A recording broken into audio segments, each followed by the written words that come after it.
All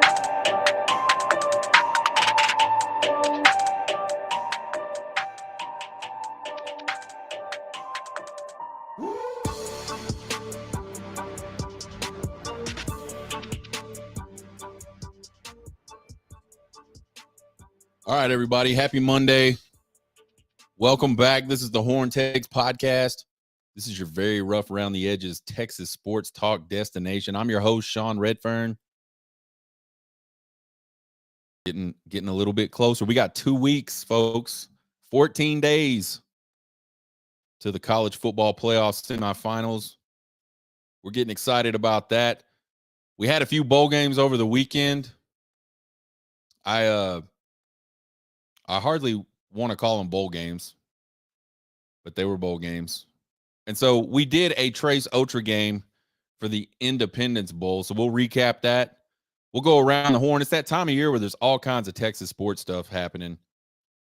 So we'll kind of go around the horn, talk about those things. And then we'll have the quick and dirty as we head into this matchup with the Washington Huskies. Check us out on Monday, Tuesday, Thursday, and Friday at 12 noon Central Time. You can find us on Twitter, TikTok, and YouTube at Horn Takes. If you just like to listen to podcasts, we do that too. You can find us at horntakespodcast.buzzsprout.com or anywhere you get your podcasts. Trace Otra Games Independence Bowl edition. This one was a matchup between Texas Tech and Cal. Rematch of the game back in 2004? Where Cal doesn't get into a BCS game. They complain about it incessantly. Aaron Rodgers whines about it ad nauseum. And then they go on and get their asses handed to them by Texas Tech. So we were really hoping that Tech would win this game as well. And we thought Tech would do it if they had Taj Brooks. We weren't sure. It's hard to know who's playing, who's not playing anymore in these bowl games. And it's literally impossible for me to keep up with all these different teams. So I wasn't sure. I knew they had some wide receivers that I thought were going to be out. But we thought they got Taj Brooks. They're going to pound the rock. Maybe hit some shots over the top. Tech playing at home almost, man. Shreveport is almost a home game for Tech. Just kidding. It's not. It's a long-ass way. But it's a lot closer than Cal. We thought Tech would get this one done 38-27. They get it done 34-14. Sorry, Aaron Rodgers. You got to piss and moan again. I think the Jets got their asses handed to them this weekend too. So it was a really good weekend for Aaron Rodgers. Couldn't have happened to a better person. We're now 29-15 on the season during these Trace Otra games. And now we just have to wait, man, because there's not a single interesting bowl game until the 27th. So you're not gonna hear Trace Otra games out of my mouth. What is it, the 19th, the 18th for a long time, sometime next week. Around the horn, men's basketball. So we finally got to watch an entire University of Texas Longhorn men's basketball game on Saturday. Cutting the cord, folks. You got to pick the right place to land or you don't get Longhorn Network, which at the time when I cut the cord, I was thinking this isn't going to be a big deal because Texas is going to the SEC next year in football. I don't have to worry about it, right? Well, I totally forgot about men's basketball. Totally forgot about baseball. That's the one that's going to hurt me the most. So I have to figure out a way to keep up with all these baseball because baseball has a ton of games on Longhorn Network. Matter of fact, all of them until you start getting into the tournament. All of those games are on Longhorn Network. So, yeah, I'm not sure. I went to Hulu. I dropped DirecTV and went to Hulu. Really like Hulu. I don't know. I might have to get a sub to something.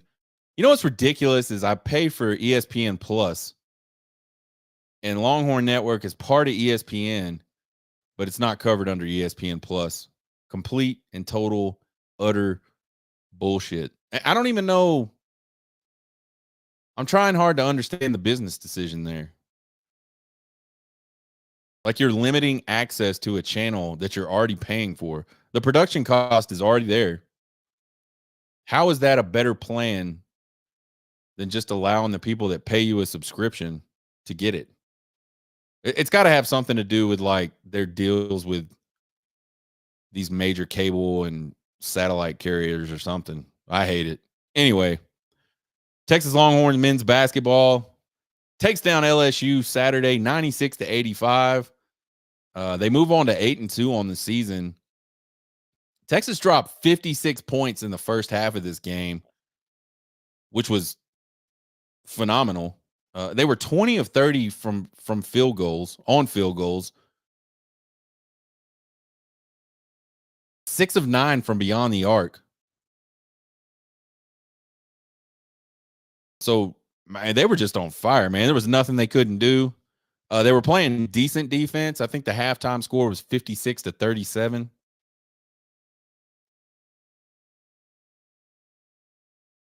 So they're playing decent defense, not great defense.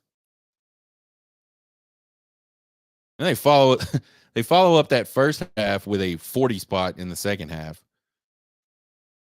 It took them 12 minutes of the second half to score 16 points. That's clearly not good. 60% shooting and 66% on threes turned into 46% from the field and 36% from behind the 3-point line. So they obviously went cold, but they were so super hot. I mean, I don't even know. I don't know what's a good shooting percentage. I feel like anywhere around 50 is probably pretty good in basketball. And I think in the 30s is probably pretty good from three. So their second half numbers, not bad, just not near as good. And what that tells me is they just didn't play any defense at all, man. Guards led the way in scoring. Transfer Max Abmas had 20. Tyrese Hunter had 19. Dylan Mitchell, 12 points. We haven't seen him play a lot. We saw him play against Louisville, like the end of the Louisville game. And then they played, I still can't remember who they played and got blown out by. Top 10 team. Doesn't matter. I watched a little bit of that one, and then I was just like, man, I think I watched a half of it, and I was like, that's enough of that. It was bad. So all we remember is Dylan Mitchell from last year, who was just could fly, right? I mean, get the ball above the rim, he can go up and get it and throw it down. But he couldn't really create his own shot. Just kind of looked lost on offense, was just running around a lot. Always a good rebounder, always a good shot blocker. But he's been working on his game, folks. He's averaging 11 points per game right now. And I think last season he was right around 4, little over 4 points per game. So Dylan Mitchell becoming a scorer is gonna make this a really dangerous team. Dylan Dessou is back. Dylan Dessou had a really good last few games of last season, starting kind of in the Big 12 tournament, and then on through the NCAA tournament until he got hurt. He was killing people offensively, and it just kind of came out of nowhere. Dylan Dessou transferred from Vanderbilt. We knew he had some sort of, I think he had a knee reconstruction at Vanderbilt. And so it took him a while just to even get into kind of even in basketball shape. And he was a good rebounder. He's a really tall guy, really long guy. I mean, he rebounded, blocked, all those things you would expect a really long, tall guy to do. But again, the scoring just wasn't there. And then all of a sudden at the end of last season, man, he just turned it on and was killing people. Well, he comes back in this game after being out since the NCAA tournament and drops 17 on LSU. Obviously a big piece of this Texas offense. I think Now that you got the two guards, you got Max Adams, Tyrese Hunter, Dylan Mitchell, Dylan Dessou. You got that big transfer. I cannot remember his name. Give me some grace, folks. I've only seen him play once. I did not have the sound on either. I was watching Texas high school football playoff games.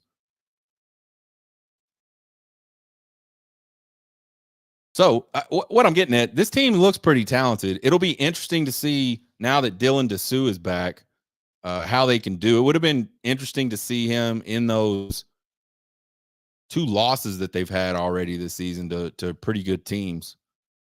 We said it on the show, I believe Thursday or Friday, because we had heard Dylan Dessou was coming back or about to be coming. He was getting close to being ready. We thought this team's going to look a whole lot different with him than it does without him. And I think even though this team is 8-2, they haven't looked good at times. But I think you get further into the Big 12 schedule and let those guys get their legs up under them, get used to playing again. I think this team has a chance to be a pretty good team. I think they need to be better defensively. One of the most immediate things you noticed last year when Chris Beard was out and Rodney Terry was in was a couple things. The defense, not as good. The offense, however, a little bit more lively, a little bit more explosive. So I think Rodney Terry likes to run. So you see this team try to turn the ball over and run a lot. But they just don't play good half-court defense yet. And I don't know. I mean, it's almost kind of like the argument with Texas Tech back in the day when they used to score like 40-something points a game, but they couldn't stop a soul. You know, is the defense really that bad? Or is it just a product of the fact that teams get so many more possessions against them because their offense just scores it, in chunks? They either score really quick or give the ball up really quick. So their defense is on the field all the time. So I wonder if there's not a little bit of that going on with this Texas team, at least a little bit. Now, obviously, they got to be better. I mean, I don't think you're going to win too many games. Definitely not winning any championships, giving up 85 points a game. And I know LSU is a good offensive team. So I don't know. We'll see. We'll see how they end up. We'll give them a few weeks to get some Big 12 games underneath them. The Big 12, folks, is another in this year, another year of really, really good teams. And it's a deep conference. Texas has Texas A&M, Corpus Christi, UNC Greensboro, and UTA all in the Longhorn Network coming up. And then they start Big 12 play against Texas Tech at home January 6th. I don't even know where Texas was picked to fall in the Big 12 this year.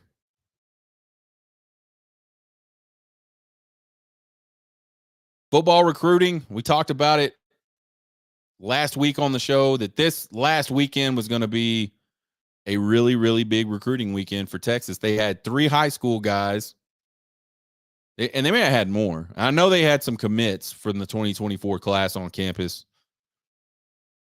but there were 3 high school guys that they were trying to flip, and then they had invited and thought 3 portal guys were coming in. So all 3 of the high school guys made it on campus. Xavier Filsame, he's the Florida commit at safety, 5-star guy.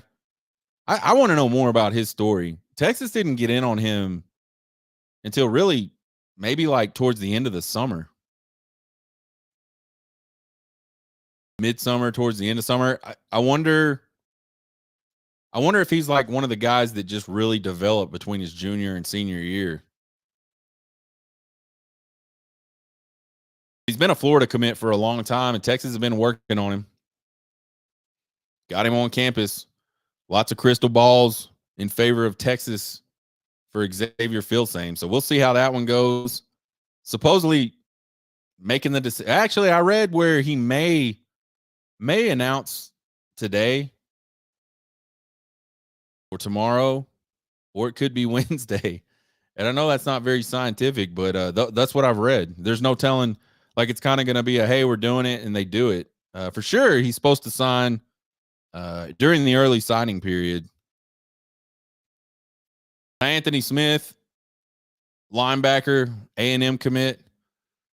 He was on campus. Texas has been working on him for a while now. Again, more crystal balls in his favor for Texas, or for Texas's favor for him. He's waiting until Wednesday. And then Alex Foster, this 3-star edge guy that's committed to Baylor. He's out of Greenville, Mississippi. After the visit, he says Texas's chances are high. He, however, is going to stretch out his decision date till the late signing period in February, the old national signing day that almost nobody on the planet waits for anymore. But he's going to do that. I assume that means he really enjoyed his visit to Texas and he's got some things to think about and things to talk about with his family. Totally makes sense. So they got those 3 guys in that they're looking to flip. And it looks pretty solid on all 3 of them. I mean, a recruit saying your chances are really high. I mean, I know these are kids and they change their minds all the time, but that sounds pretty good.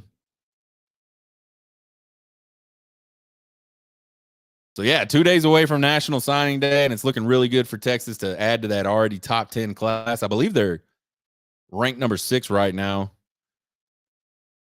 This little last bit of flipmas season could go a long way to making. I think they're going to bust into the top 5, and I think there's an opportunity for them to be as high as 3, like reasonably. As far as the portal guys, all 3 of them did not make it in. Tyler Boren, Tennessee edge, was supposed to visit, didn't make the trip, and he committed to Ole Miss over the weekend. Ole Miss is like absolutely murdering it in the portal right now. They have the number 1 and number 2 edge out of the portal. They have the number 1 linebacker out of the portal. They got a couple of defensive backs out of the portal. They do have some offensive guys out of the portal, but you can tell that Lane Kiffin has really made it a point to say, man, we can score a lot, but we can't stop anybody. I need to get some defensive players in here. I think the problem for Ole Miss is Lane Kiffin's still the coach. And that dude, man, he's a good offensive guy, I guess. I just don't know. I just don't know that a guy like that ever gets it, man.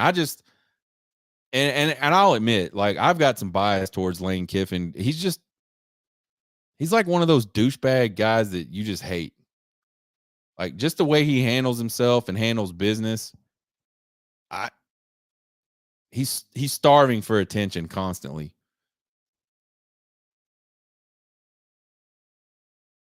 So Tyler Bourne doesn't make it in. Andrew Mukaba and Matthew Golden do make it in.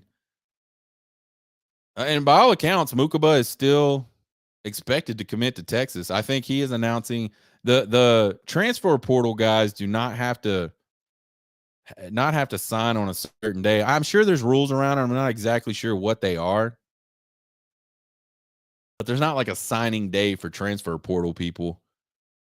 So I had heard that he's expected to sign and announce his commitment like later this week, Thursday maybe. And then Matthew Golden, the wide receiver from Houston, did commit to Texas late Saturday night. So they're 1 for 3 on who they thought were coming. Probably going to be 2 for 3 on their big-time targets out of the portal. It's a pretty good little recruiting weekend for Texas. I really would have liked to seen Dominic McKinley make a trip. It just doesn't look like it's in the stars. I would have liked to have seen Walter Nolan make a trip. Just doesn't seem like it's in the stars. And I don't quite understand why. I know Walter Nolan's a guy out of Tennessee, but he did come to Texas to play college football.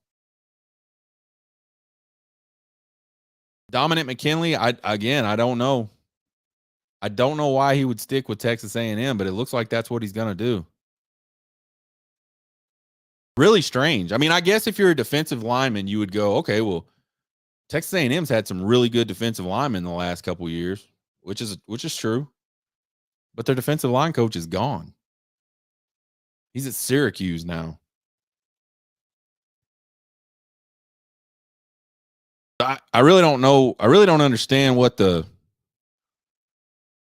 draw is right now. And I guess, these guys commit and they don't necessarily commit to coaches. Maybe he just loves Texas A&M. I don't know.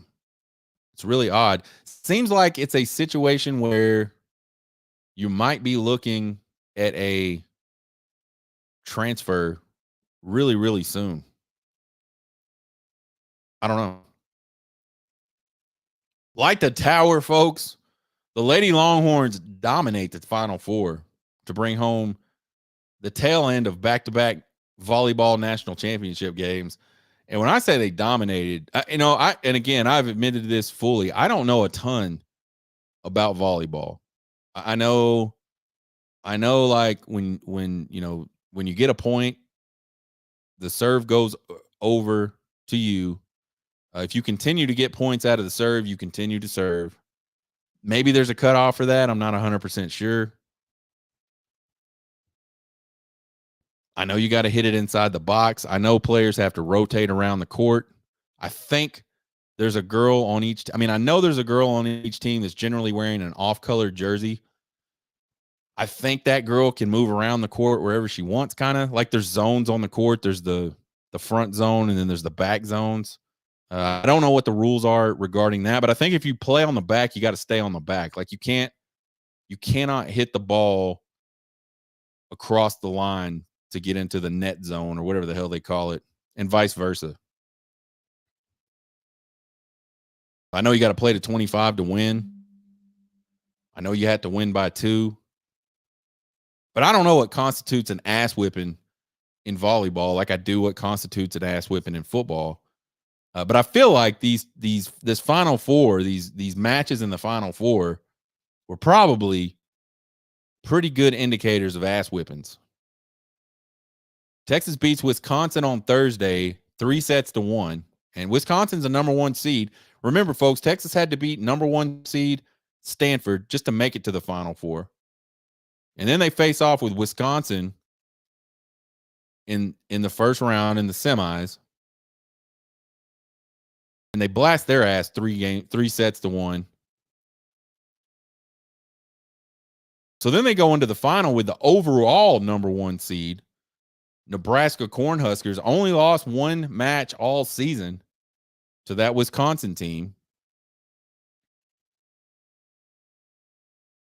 And so for me, headed into it, I'm thinking, man, they got a chance. Wisconsin was that team that beat Nebraska.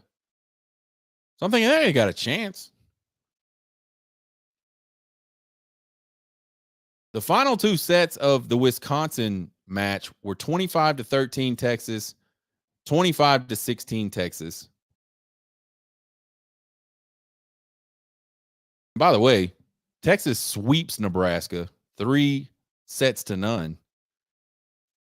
And those final 2 sets against Nebraska were 25-14 and 25-11. So the final 2 sets of both of those matches, I'm pretty sure, I wouldn't swear to it because, again, I don't know, but the closest any of those was 9 points. I'm pretty sure that was a country ass kicking that the Texas ladies gave the rest of the Final Four over the last few days there in Tampa. So congratulations to all those ladies. The players that popped to me in this match, Maddie Skinner, I think she's always going to do that. 16 kills. She had 2 serving aces. The cool thing about her is she can score from the back. So you get her on the back line and they'll set her up about, and I don't know, again, I don't know what these zones are called, but they'll set her about right at the edge of the front and the back zone, and she can jump up and smack that shit wherever she wants it to go, just about from way back there. So man, these ladies are hitting this thing hard. My recommendation to ESPN and ABC next year is to get some speedometers up in there, get some radar guns up in there so we can see how hard these ladies are hitting this ball. AJ O'Neal had 5 serving aces. I think they went on like an 11-point run or some crazy nonsense when she was serving in set 2 of that match against Nebraska. I mean, it's just like over and over and over again they're scoring. And then Jenna Winnis had 9 kills. So again, congrats to those Lady Longhorns. Back to back, you can't beat that.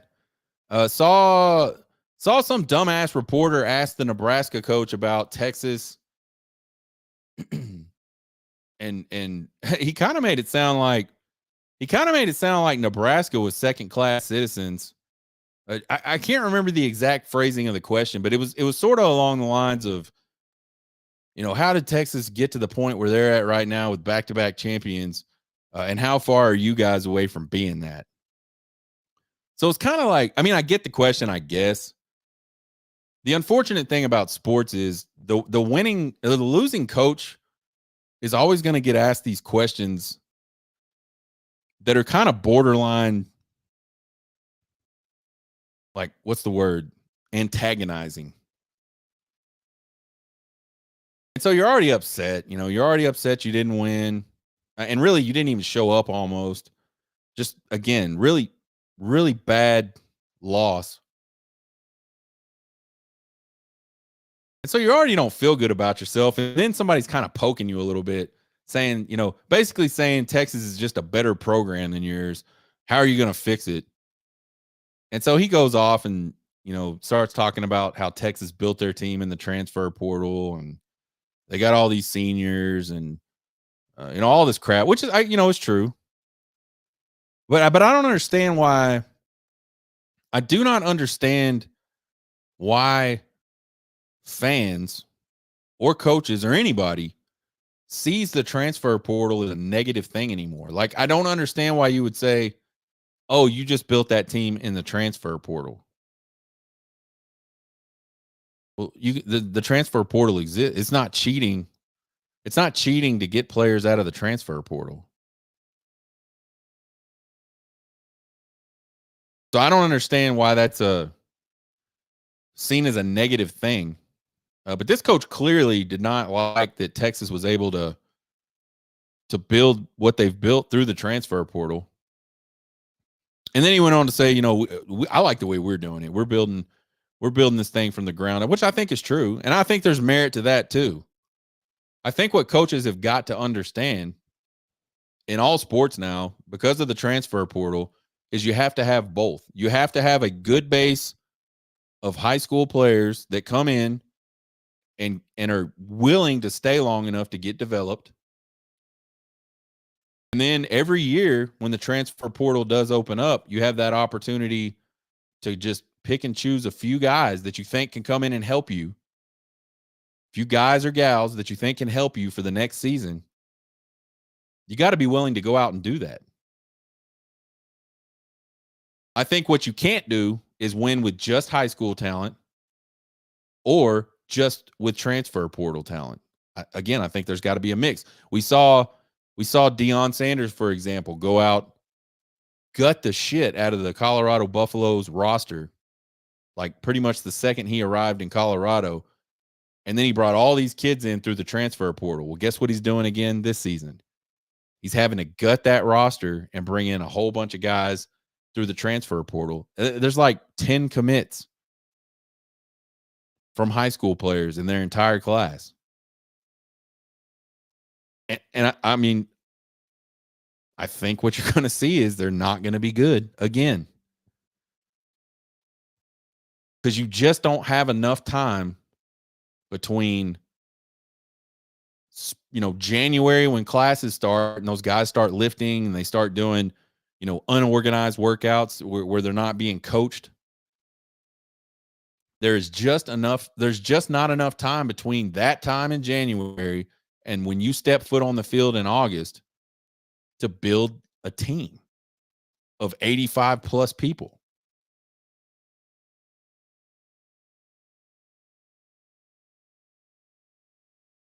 But then you look at a guy like Dabo Swinney, who's kind of fallen behind. At one point, Dabo Swinney was one of the elite head coaches in college football. But he kind of refuses to play the transfer portal game, refuses to play the NIL game, and maybe not the latter as much, but certainly the portal thing. And you're seeing what's happening to his teams. He has fallen behind.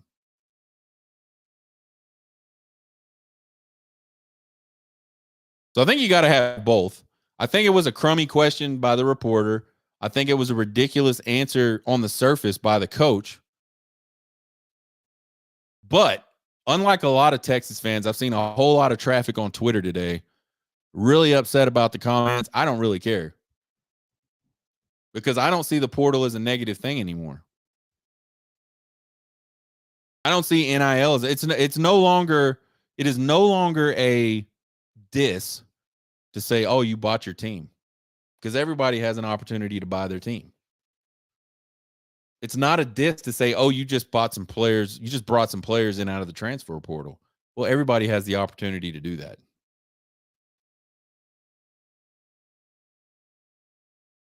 I think everybody just needs to lighten up, like just in general. I saw, I don't know, maybe I just don't listen well enough or pick up on like, subtle hints, or I don't know.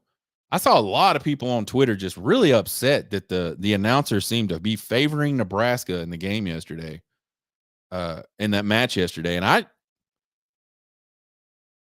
still don't know. I still can't think of a thing that was said that would make, even after I've read all these comments on Twitter, that the announcers were clearly favoring Nebraska and they just wanted Nebraska to win so bad. I can't think back at anything that was said and go, yep, I agree with that. I just don't care. Maybe that's the problem, is I just don't care. You see it all the time, even in football games. Man, these guys they just do not want Texas to win, man. And I don't ever hear it. I don't ever notice it. Maybe the problem's me, but I don't think so, because I'm pretty awesome. I think the rest of you people just need to lighten up. The only time I watched a game where I felt like an announcer was like openly discouraged, openly like upset with what was happening during the game, was when Keith Jackson called the 2005 national championship game. He was almost just miserable at the end of that game. And he's a big California homer. That's the only time. Yeah, so everybody just lighten up. You don't have to get offended by everything people say. Like, please, for the love of God, stop being offended by everything people say. Quick and dirty on those Washington Huskies. This is a rematch of the 2022 Alamo Bowl. Washington won that game last season at the end of the year, 27-20. The number 2 Huskies are coming in 13-0 and winners of their last 20 games. So they haven't lost a game going back to a couple of losses they had right in a row against UCLA and Arizona State in September and October of 2022. Texas leads this series 3-2 all time. They kind of look to even up the bowl record in this series. A long time ago, they played 2 games. They were not bowl games. The last 3 times they've met, they've played in bowl games. Washington is 2-1 in those games. So a win in the Sugar Bowl would make it 2-2 for Texas if they can pull it off. Obviously, Washington's led by their Heisman finalist and trigger man, Michael Penix Jr. This guy leads the nation in passing yards, has like 4,200 yards passing, leads the nation in yards per game, almost 325 yards per game through the air. He's tied for 3rd in the nation in passing touchdowns with 33. Passing is what this team does. And Michael Penix Jr. can sling it. You look at the Washington defense, they're not really that good statistically.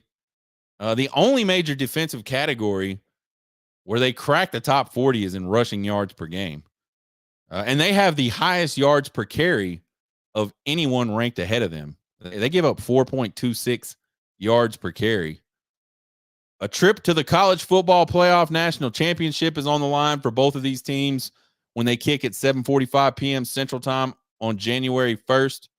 Texas is currently a 4-point favorite in this game. We will do a lot more breaking down of this game over the next 3, 4, 5 episodes of the show. Check us out again tomorrow where we start that multi-show deep dive of the Sugar Bowl matchup between Texas and the Washington Huskies. We'll throw some other stuff, and there's going to be some recruiting news coming up. There's going to be some transfer portal stuff coming up. Basketball still plays. I won't be able to watch them, but we can talk about how they did. Check out the podcast anywhere you listen to podcasts. You can find us on Twitter, TikTok, and YouTube at Horn Takes. Please follow and subscribe. Won't cost you guys a thing, and we would appreciate the support.